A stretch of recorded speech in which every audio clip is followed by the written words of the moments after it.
Well, it's the last day of the presidential campaign. Tomorrow is election day. And so I figure I'll go over where the candidates are campaigning today because I think that paints an interesting picture.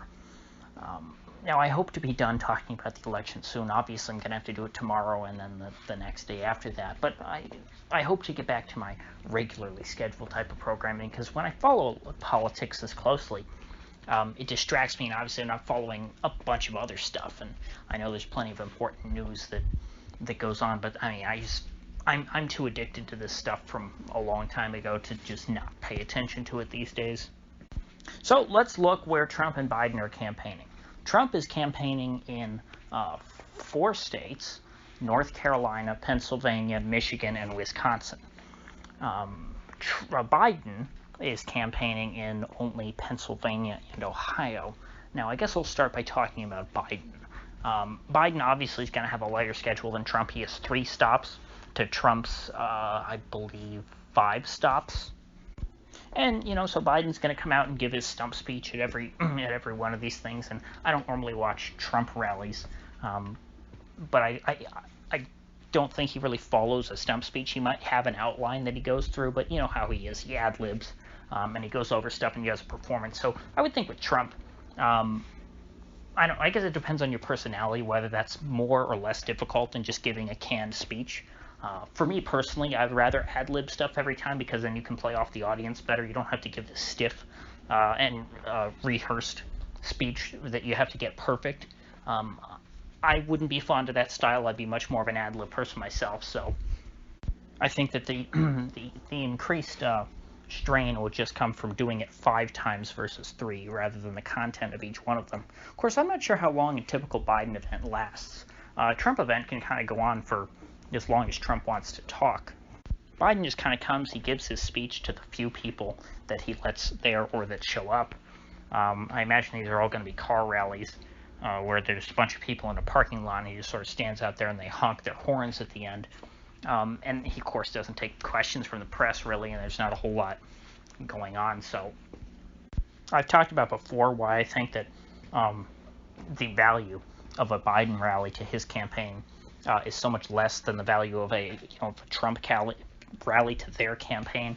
At a Biden rally, you have very few people to show up because of the virus fears, and because that's a big part of the Biden campaign is that Trump doesn't take this seriously, so Biden has to. So they make it so everybody sits in their cars. They're very heavily spaced out.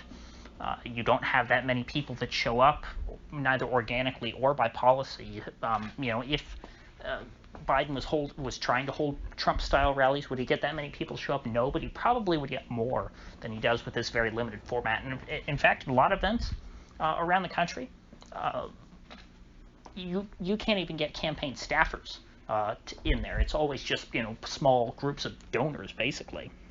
Whereas with Trump, he gets thousands of people at every stop, or hundreds, depending on what the size of the venue is.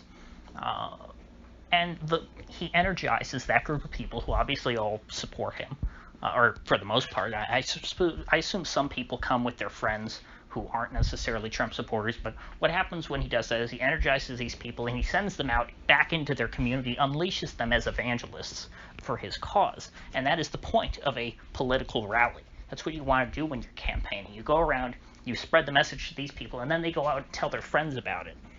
And so the more people you pack in like sardines into a rally, the more evangelists you have out in the field. And so that's why with Biden, when he does these events, it doesn't really help him much because he has so few people there. How many people are there after a Biden rally? Let alone the difference in enthusiasm that's generated by seeing Joe Biden speak versus Donald Trump speak, even if they were the same in that respect. The fact that Biden is reaching so many fewer people means that overall the second and third degrees of that effect, the ripple effects of a Biden rally, are much, much smaller and less intense than the ripple effects of a Trump rally. And so on net, when you add everything up, when you add up that Biden is campaigning less than Trump, that Biden has less stops than Trump and is going to be reaching a lot less people, I think that today, just in terms of campaigning, Trump's making a bigger difference for his campaign. I'm not sure how much of a difference Joe Biden is really making for his campaign, unless he brings Barack Obama along. And I haven't checked the schedule. I should have, to see if Obama is on any of these 3 stops or all 3. I mean, that's where you really want. I mean, if you're Joe Biden, you want Obama at as many events as possible, reaching as many people, because Obama's a much more effective speaker than Joe Biden, to say the least. Barack Obama only ran for president twice, and he won both times. Joe Biden has run for president many times and has lost every single time. So with that out of the way, let's discuss the significance of the location of each candidate's rallies. For Biden, he has 2 rallies in Pennsylvania, which is good, and they're in western Pennsylvania, which is an area that he's not doing particularly well. So I assume the strategy is that he wants to try and boost his enthusiasm in that part of the state as much as possible, so that the people, the base that he does still have there, mainly in Pittsburgh, but also that she said he was going to Beaver County. I'm not that familiar with it. I'm sorry, I'm not a Pennsylvania guru. I'm not going to pretend to be a Pennsylvania guru. If Pennsylvania continues to be an important swing state moving forward, I'll probably learn as much about that as I know about Florida. But for now, I still don't. So Pittsburgh, though, obviously, Allegheny County, is going to be one of the 2 biggest Democratic strongholds. And so, but there is Trump energy surrounding Allegheny. The counties surrounding Allegheny, I believe, almost all of them were won by Trump in 2016 as a part of his general dominance in western Pennsylvania. And so it makes sense for Joe Biden to be there, especially, trying to tout his lunch bucket Joe credentials. They call him middle class Joe. Nobody ever called him that, but, when he says that to people, they might believe him, and, that could help him a little bit. So I think that's a good choice for rally. Now, the other place that he's going other than Pennsylvania today is Cleveland, Ohio, which I think makes absolutely no sense. Joe Biden's not going to win Ohio. I don't know, maybe he has internal polling that shows that it's close. And if he could flip Ohio, I mean, that's 18 electoral votes. That would be excellent for Joe Biden. I don't see how Trump could really win without Ohio, because if he's losing Ohio, I don't think he's going to win Pennsylvania, Michigan, Wisconsin, or Minnesota, that's for sure. But I've seen no evidence that a state that was so solidly pro-Trump in 2016 is anywhere near flipping, other than some very ridiculous public polls. So I think that Joe Biden is very much wasting his time, his precious time that he has on Election Day, or on the last day before the election, going to Ohio. And, perhaps I could be totally wrong, and tomorrow night, it's a very early night, and we see that Joe Biden somehow flips Ohio and that there's a total landslide for Joe Biden. That's possible. I'll give him that. So if that's the case, I'm going to circle back and admit I was wrong and say, sorry, Joe, that was a great idea for you to go to Cleveland on the last day before the election. But I mean, the betting markets, which I think are much more reliable than polls, betting markets aren't perfect because, of course, they're just regular old people, but and they're partially informed by polls. But people putting their money where their mouth is, I think, is a much stronger indicator of who's going to win which state. Those people have great incentive to get that right. And if the betting market odds are pretty much 70-30, over 70% in favor of Trump in Ohio, I don't see Joe Biden flipping that. Of course, you could say the same thing about Michigan and Wisconsin when it comes to Trump, where Joe Biden there is favored like 71%. But as I say, I think that the public polls are probably what push things that direction. When I look at a state that is favored, that the betting markets favor for Trump over Biden, I look at that as in spite of the public polls, not because of the public polls. For example, North Carolina, betting markets favor Trump there, 54. And in Florida, which, again, anyone who thinks that Biden is going to win Florida at this point, I've got a few bridges to sell you, not just one. But, Trump there favored 60, 61 thereabout. And so, you notice you don't see Trump or Biden going to Florida today because it's not in play. You don't see Biden even going to North Carolina, which is interesting. Trump, however, is going to North Carolina, which I think is not a dumb thing. I'm not comfortable enough with North Carolina to say it's a sure thing, but generally speaking, I would think Florida's going red, North Carolina is too. It would be, totally unprecedented for North Carolina to go for the Democrat and Florida to go for the Republican, at least in the context of the modern two-party system. The post-2000, or 2000 to present, in the last 20 years, that nothing like that has happened. Even in 2012, when Obama still won comfortably re-election, Mitt Romney won by 2 points in North Carolina. So Trump is going to Fayetteville to try and shore up support, which, again, if he has the time, good thing to do. I don't think that it hurts him to go to North Carolina. He's not wasting his time in a state that he's definitely going to lose, like Biden is. I think that when it comes to a state that you are pretty much favored to win, it's better to be safe than sorry if you have the extra resources to spend on it. Although personally, I'm a little more worried about Arizona. I might be, that's just because I don't have the same information that the campaigns are working off of. I'm actually surprised that we haven't seen, you wouldn't see Biden in Arizona today, because I think that, I would think that Arizona would be maybe one of the ones that is a little bit better chance of flipping. But frankly, that's more because of Mark Kelly than Joe Biden. So I don't think Joe Biden there going necessarily would help him. What helps Joe Biden in Arizona is Mark Kelly campaigning, ironically enough. So in addition to North Carolina, Trump is also campaigning in Pennsylvania, but he's going to be in northeast Pennsylvania, which is an important part of the state for Trump to try and hold out well in. He's very strong in western Pennsylvania. Of course, southeast Pennsylvania is where Philadelphia is, in the Philadelphia suburbs. He's not going to do well there. So northeast Pennsylvania is somewhere that he is going to want to do well in, and he is going to Joe Biden's hometown of Scranton.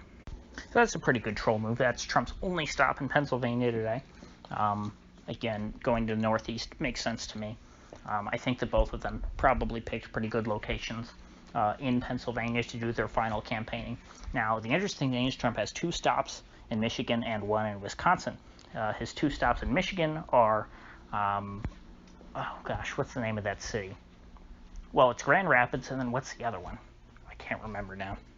Traverse City, I believe that's what it's called.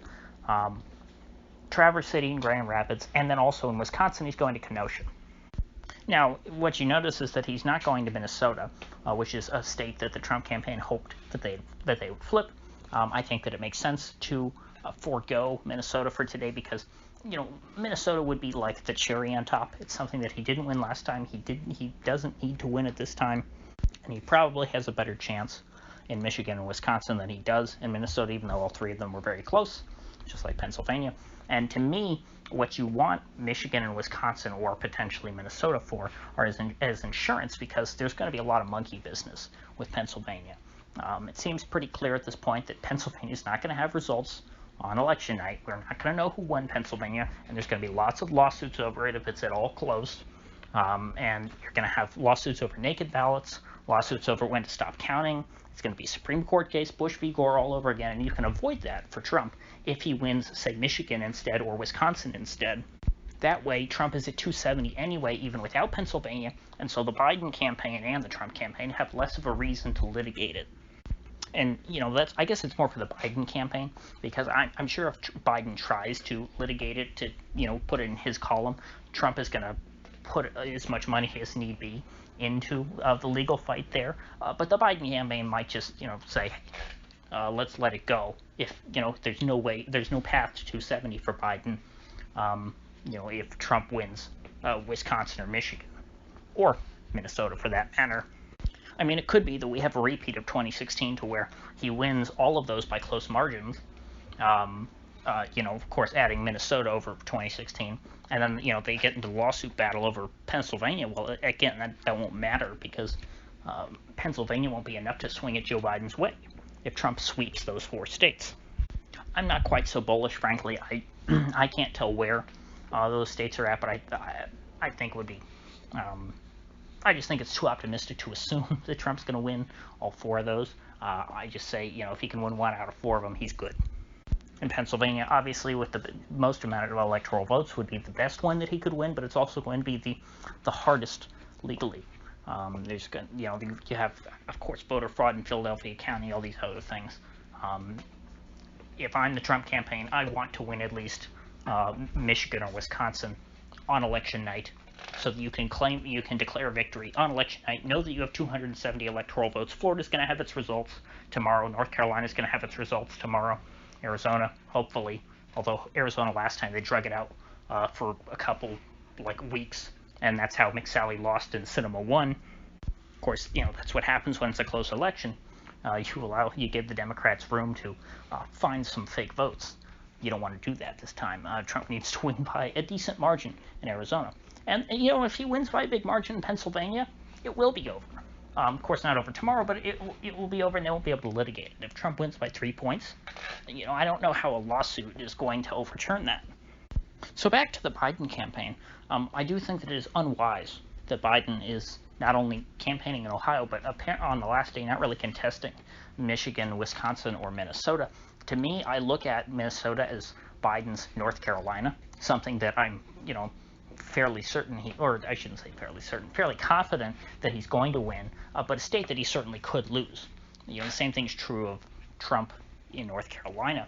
And so Trump, like I said, is going to North Carolina to try and shore up his base. There's a bit of insurance. He's taking some extra time out of his day to make sure that North Carolina is solid in his corner. And I think that it would be smart of Biden if he did the same thing in Minnesota. But again, I would understand if he didn't, let's say, so that he had time to go to Wisconsin and Michigan, 2 states that, again, he definitely needs. People are correctly talking about Pennsylvania, most likely being the tipping point for this election, but they're not talking about enough is that if Trump wins Wisconsin or Michigan, it's still over for Biden. Biden has no path to 270 if he loses Wisconsin or Michigan. He can't afford to stake everything on Pennsylvania. He needs to contest all 4, Minnesota, Michigan, Wisconsin, and Pennsylvania. He has to win all 4. If he loses any one of those, he's donezo. And so it looks like, on this last day here, he's just trying to shore up Pennsylvania. Now, maybe that's because he's so confident in Minnesota, Wisconsin, and Michigan. I haven't seen their internal numbers. He might have a reason to do so. From what I've heard and what I've seen, it's pretty darn close in those other 3 states, as well as Pennsylvania, which makes sense because those 4 states tracked very closely in the past, especially in 2016. And remember, what was the big takeaway from 2016? What was Hillary Clinton's great mistake? Why did she lose the election? It's because she didn't go to Michigan and Wisconsin. She didn't contest them. She thought they were safe in her corner. And, for the sake of the Biden people, I should hope they're not making the same mistake. I can't imagine them making that same mistake twice. I mean, they did send Barack Obama to campaign in Detroit on behalf of Joe Biden. Pretty unprecedented move, by the way. Former presidents coming out and campaigning for the next, for the next candidate. That just doesn't happen. Normally, presidents go off into the ether and, live their own lives after they're president. So I know that they're taking the race in Michigan and Wisconsin seriously, but then again, you've got Michael Moore, who is I guess not the most left-wing guy anymore. He used to be considered a left-wing guy, but he's certainly representative of the old working-class Midwestern Democratic left base. I guess somewhat you could say communist sympathizers, although I don't think Michael Moore and the people who watch his movies are communists, but they have that kind of attitude. He's been blowing the whistle for months that the Biden campaign is essentially not contesting Michigan, that they have no ground game, that there is not much going on there for the Biden campaign. And from what I've seen, he still feels that way. And, the Trump campaign clearly has not been silent in Michigan. They've been very active. And so tomorrow night, I think that it's possible that we, just absolutely get no results for Pennsylvania, practically. That no call can be made in Pennsylvania. But we may know the result for Michigan or Wisconsin. And if Trump picks off one of those, well, then he's won. And he can declare victory without waiting for the results from Pennsylvania. And so to me, those 2 are more likely at this point to be tipping point states than Pennsylvania.